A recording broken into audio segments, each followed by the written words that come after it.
guys, I am Raquel Himoros, 23 years old, from Davao, Matanao, Davao del Sur. And my name is Araceli Macy Ampo, 18 years old, from Libac, Sultan Kudarat. So, amo ang mission field, bali duha ka buok, mo ang Salvacion ug Antipolo. So, ang complete art address niya is Salvacion, Antipolo, Albuera, Leyte. So, before mi naka-abot sa East Visayan Conference, so sundo mi nila Pastor Joe, Pastor Jess, and Pastor Bart sa airport, and then gi-welcome nila mi like ani nga pag-welcome. Welcome to the hometown of Satan! So nga na as in gabi ka masani kung ano pa bongga nga pag-welcome na sa ama. So nagstay mig usa ka adlaw 2 days sa East Visayan Conference, and gitit nila mig maayo dito, and amo ang mission field jud unta kay sa Burawen. I mean bye-bye. Pero giingnan mi ni Pastor Bart na mistake daw tong sa bye-bye, so gipasa mi dito sa Burawen. And pagka morning nag-talk mi nila Kuya Phil about sa tawag sa mission field, and then Pastor Joe said nga mas prefer kung Tagalog ang nasa Burawen ma-assign and Bisaya ang sa Albuera. So nag-discuss mi nga kung pwede i-change. So sa wala pagdadon ni Pastor Joe, nisagot na siya nga kami nga na-assign sa Burawen is ma-assign din sa Albuera. So mao to, before mi nakaw diri sa Antipolo, Salvacion Antipolo, nakaabot. So nagstay mig mo 1 week to no? Dito sa balay ni Pastor Jess tungod sa kadahilanan nga gipapangitaan pa mig kaning safety nga puy-anan for whole 10 months para makapadayon sa mga mission. So karon anami diri sa Salvacion o Nagstay mi sa balay sa usa ka brethren na si Nanay Leticia. No, praise God kayo kay gidala mi sa Ginoo. Gusto pa ni malay ni Nanay nga mahimo nga gabi pud mi ka welcome dito sa ilahang balay, and then we are treated well dito ang tarong. And then every visitation namo nga among adtuan is ginaobanan pud mi ni Nanay Leticia. No, mahimo pud nga dili mi maulaw sa pag-approach sa mga tao nga diri sa Salvacion o sa Antipolo. And then daghan kami ginabuhat diri sa Salvacion. We conduct BP, sugar test o foot massage. We doing friendship ministry sa mga tao nga naa diri kay tungod mo na siya ang isa pud nga way nga mas dali makasulod ang pulong sa Ginoo ngadto sila nga panimalay. And then every night nagahimo mig pag Bible study sa 10 years na nga backslider si Kuya Will, og nahimo nga karon ampong yapon og padayon nga duaw si Kuya Will, og karon nga Sabado is nakahimo na siya sa pagbalik sa pagpangalagad sa Ginoo uban siya nga tibuok pamilya. So pero nagapadayon gyapon ang among pag Bible study dito sila nga panimalay, og uban po diri sa mga Salvation nga mga backsliders nagahinahinay na po sila og balik. Praise God kaayo mga kaigsunan, kay ang Ginoo wala gyud nagabiya siya nga buluhaton diri ang lugar. No, nagahimo gyapon siya mga way nga mahimo ang kini nga lugar nga mahimo nga ma-harvest sa iya nga pagbalik.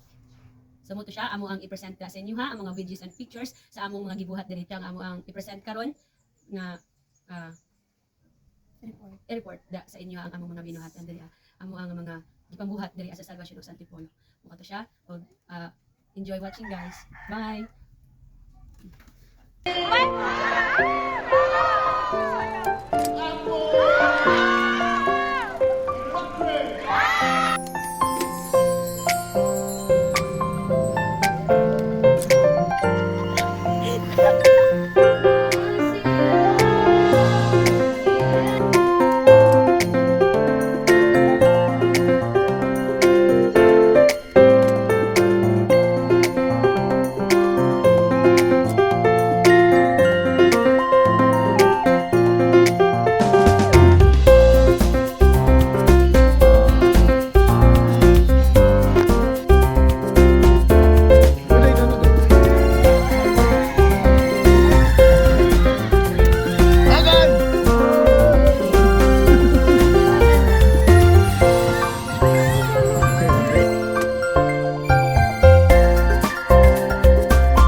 sa Ginoo